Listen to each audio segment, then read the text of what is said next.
and a confrontation of champions as they come toward the top of the stretch.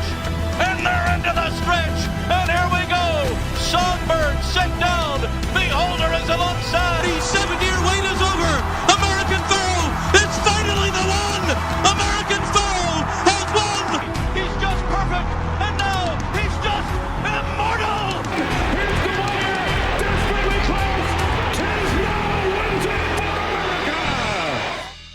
Hello and welcome to the Capital OTV Weekend Stakes Preview for August 31st. Sully Crotty going to be looking at 5 races as we always do. It is our final stakes preview of the Saratoga season.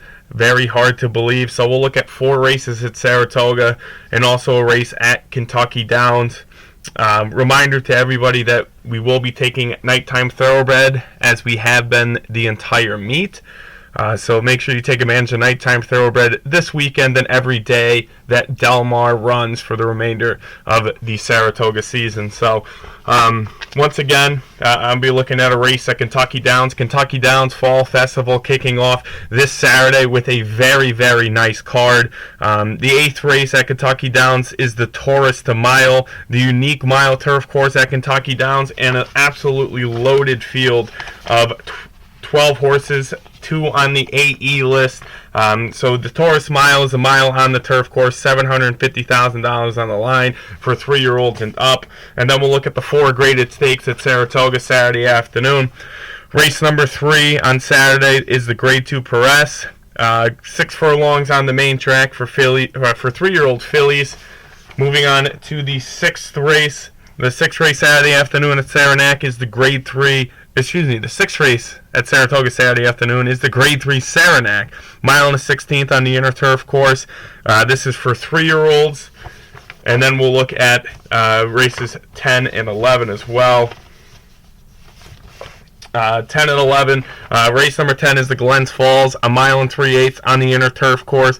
This is for fillies and mares, 3 and up. And then the 11th race, the highlight Saturday afternoon, the final highlight for the final Saturday at Saratoga. It's the Grade 1 Woodward, mile and 1/8 on the main track for 3-year-olds and up, in a very nice field of 9 in the Woodward. Missing some highlight horses, the Catholic Boy, and Thunder Snow. Gunnevera didn't come as well, but still a very nice field to complete the final Saturday at Saratoga. But going to look forward to, going to look back towards the 8th race at Kentucky Downs on Saturday. Post time of 4:11 in Central Time, so 5:11 here in the Eastern Time.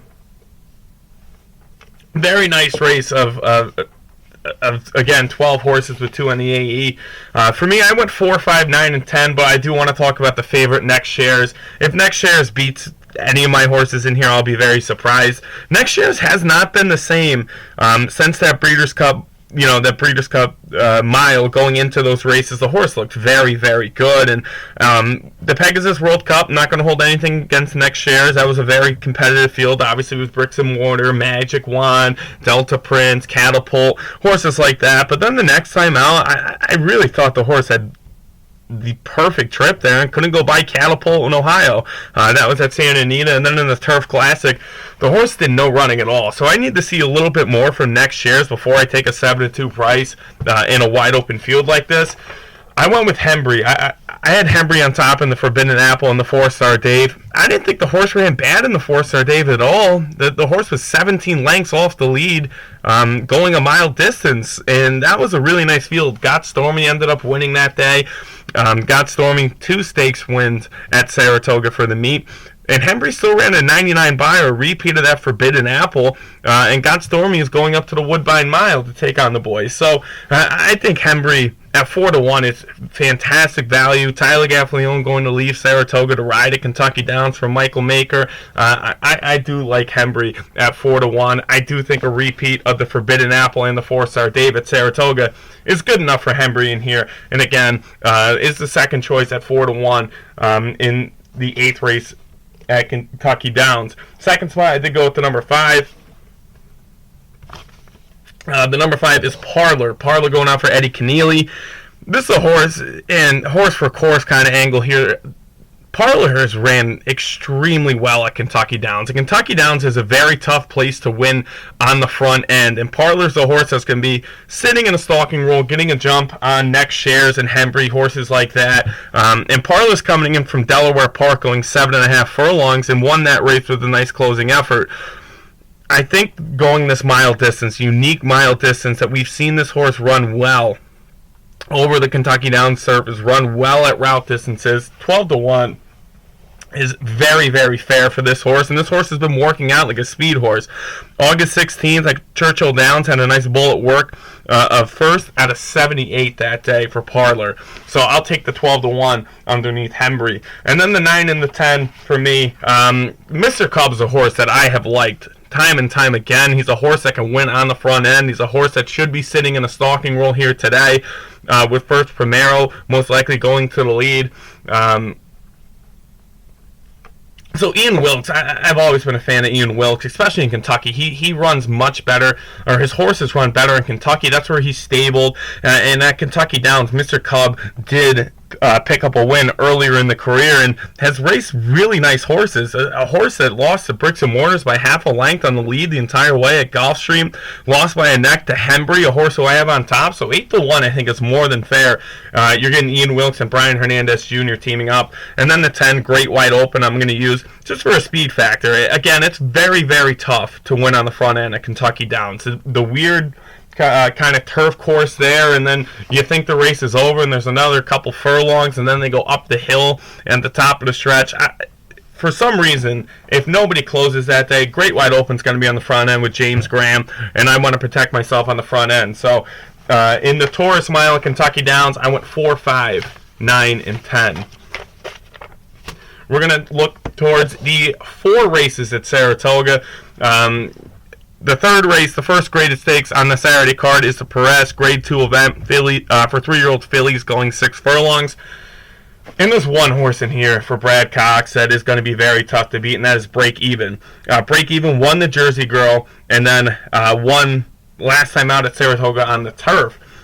A horse at 6 for 6 lifetime is going to get to the lead today. And even if this horse doesn't get to the lead, I have confidence enough in Sean Bridgman to get the job done. I've been a fan of this horse since the 8 Bells, where the horse went off as a lukewarm favorite there that day, coming in from Oaklawn Park. So even in the sprint race where there's a lot of speed, Break Even's the speed of the speed, and definitely the horse to beat. The number 5 is Royal Charlotte. I liked Royal Charlotte in the test coming out of the victory ride, beating Cookie Dough, who ran well in the Phillies division of the Triple Crown, the Black Eyed Susan, the Florida Oaks. So Royal Charlotte, 4-1, Chad Brown. Horse has a really nice closing kick. We saw two back at Belmont. Kind of ran into a buzzsaw last time out with Covepe and Sarageni Empress, Bellafina in the test, so I'll take the 4-1 underneath. And then the 2 is Risky Mandate for Tom Amos. A horse that looked very good earlier in the meet at Saratoga and has been working well since that allowance wins, but obviously Break Even's going to be tough to beat on the front end, but I'll use Risky Mandate in case the pace does collapse. And Jose Ortiz will be right there. So in the Perez, I went 3, 5, and 2. That's going to take us to our break. When we come back, we'll look at the final 3 races at Saratoga on Woodward Day. You like free money? Well, Capital OTB gives its players plenty of opportunities to cash in. At Capital OTB, there are so many ways for horse players to receive bonus dollars by simply participating in promotions such as our bankrolls, bounty bets, online handicapping contests, and much, much more. Plus, with Capital OTB's Player Rewards program, you get actual cash back. So what are you waiting for? Log on today at CapitalOTB.com or CapitalOTBBet.com and claim your free money. Welcome back to the weekend stakes preview. Sully Crotty going to be taking a look at the races at Saratoga, the remaining graded stakes races at Saratoga on Woodward Day. We did go over the first graded stakes of Perez, and then the Kentucky Downs opening day card for their fall festival. We took a look at the Taurus Mile. Again, Kentucky Downs has several racing days in the fall. Fantastic turf racing with deep field, so make sure you take advantage of their card this Saturday. And then they have various other cards spread out in the month of September. But the final 3 races at Saratoga, the Woodward, the Glens Falls, and now we'll be taking a look at the Saranac. The Saranac is 1 mile and a 16th on the inner turf course for 3-year-olds. And this is, I think, the toughest race on the card. I'm not taking Chad at a short price in here, facing winners for the first time. I like the Mike Trombetta horse in here, Global Access. Global Access ran well in the Hall of Fame last time out. Behind the horse that I like, Casa Creed, who I thought took a ton of money for no reason, went off 2-1, was 9-2 on the morning line. I've always been a fan of Casa Creed and got the job done that day.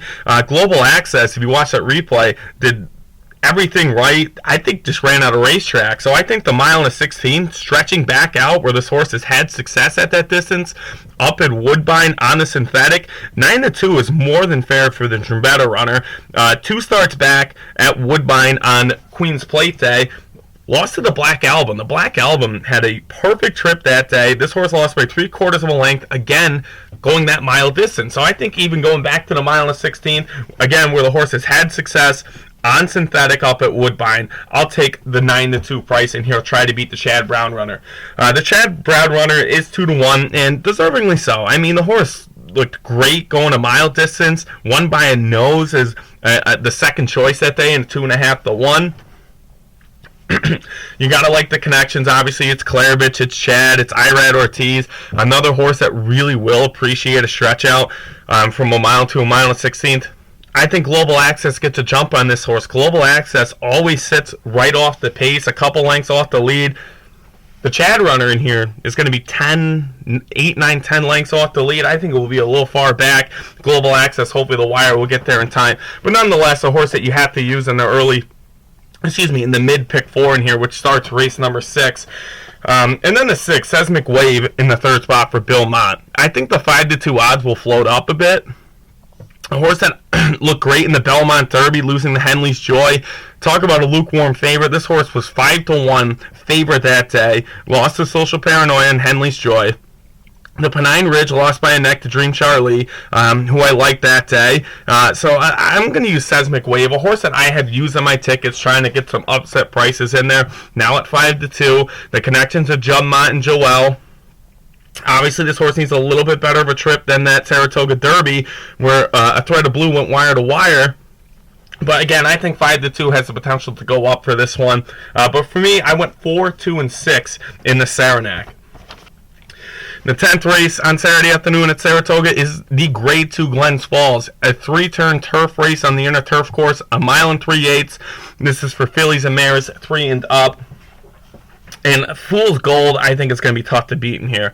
She's now 4 years old. She won the Wire very impressively for Chad, beating Santa Monica. She could have won that race, I think, by more than 3/4 of a length, but I just kind of think the finish line came in time for Javier. I think a repeat of her last 3 or 4. Well, it's going to be tough to beat her in here. She lost to Quebec by half a length down at Gulfstream Park. She was 10 lengths off the lead behind Hogan's Holiday and came in 3rd by 1/4 of a length at Monmouth. So she's raced some very good horses, and again, the buyers alone speak for themselves. I'm going to use Fool's Gold on top. And Chad has another runner in here, Santa Monica, who I'm going to use 4th. Santa Monica is 2-1, the favorite in here, and another deserving favorite for Chad. She didn't get the best of trips last time out. She lost her position a couple of times, but she did win 2 and 3 back, beating Icky Macho and also Giant Zinger. Last time out, 2 starts back, ran into Breeders' Cup Turf, lost to stablemate Sister Charlie. A Raving Beauty, another horse that's in the Chad stable, looked great on the front end, so I'm not holding anything against her there. But she came back in a Grade 3 event, going 1.5 miles at Gulfstream as a deserving favorite, and was flying late and lost by half a length. So another horse that I think the longer the better. The 3 turns is perfect for her. She has a win going 3 turns at Saratoga this meet. I'm trying to beat Santa Monica in here with the other runner at 5-2. I won't be surprised if Santa Monica wins, but I'll try to beat the horse. I have 4th. Empress of the Nile, I'm going to use 2nd in here for Graham Motion. Graham Motion's had a great meet. He had a great spring-summer meet down in New York at Belmont. He's had a great meet here at Saratoga. And a horse that was 7 wide in the first turn, had to swing 4 wide last time out, and was still able to win by a neck from 11 lengths off the lead. This horse is going to be flying late.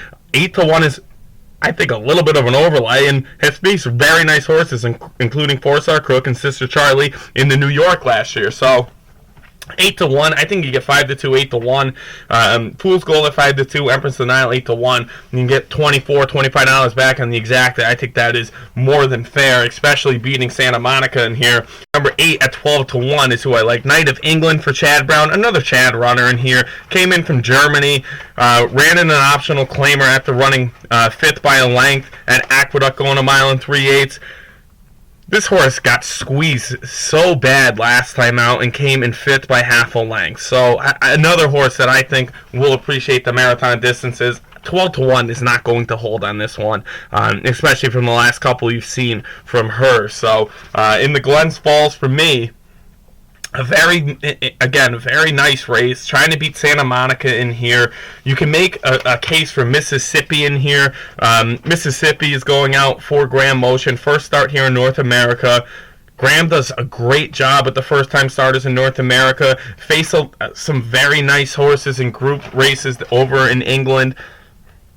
You can make a case for Mississippi in here, but for me, I like Empress of the Nile and Fool's Gold. I went 2-1. 8-4 in the Glens Falls. Now we'll move on to the 11th race at Saratoga. The 11th race is the Woodward. This is the final highlight of the meet, the final Saturday. This is the feature race on this 12-race card. I do want to note there is an early post time on Saturday as well. The early post kicks off at 12:30 Saturday afternoon at Saratoga. 12:30 start. Again, 12 races on the card, and the 11th race is the Woodward, and then the 12th race is another maiden race, the Get Out race. So I think the Woodward's a race in the late pick 5, the Empire 6, you can kind of cut a little bit. I think it's a 2-horse race in here that goes through Yoshida and Tom's the Top.